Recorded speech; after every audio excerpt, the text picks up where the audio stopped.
অপু বিশ্বাস বুবলির কাছে আজীবন হারবেন। কেন জানেন? কারণ বুবলি আর যাই হোক তার সন্তানকে সঠিকভাবে সঠিক শিক্ষা দিয়ে মানুষ করছেন, যা একজন আদর্শ মা এবং আদর্শ মানুষ হিসেবে করা উচিত।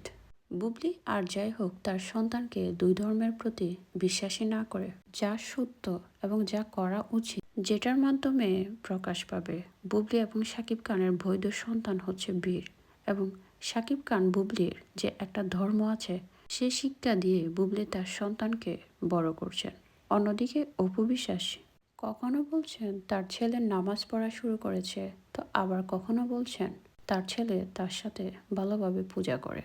আসলে তিনি ছেলেকে কোন ধর্মে বিশ্বাসী করছেন সেটা তিনি নিজেও জানেন না। এছাড়া অপু বিশ্বাস নিজেও তার ধর্ম ঠিকঠাকভাবে পালন করেন না, যেটা কিন্তু আমরা অনেকবার প্রমাণ পেয়েছি। তবে অপু বিশ্বাস একটা মাসুম বাচ্চাকে নিয়ে যা করছে সেটা অবশ্যই নিন্দনীয়।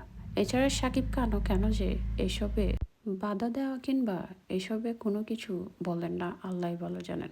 যাই হোক, বুবলি তার সন্তানকে সঠিকভাবে গড়ে তুলছেন, তাই শাকিব খানের অবশ্যই মানতে হয় বুবলি আর যাই হোক তার যোগ্য বউ ছিল।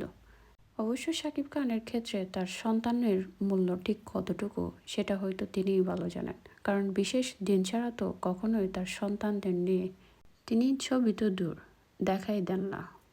তাই অপু বিশ্বাসের এসবে কিংবা বুবলির এসবে তার কোনো কিছুই যায় আসে না।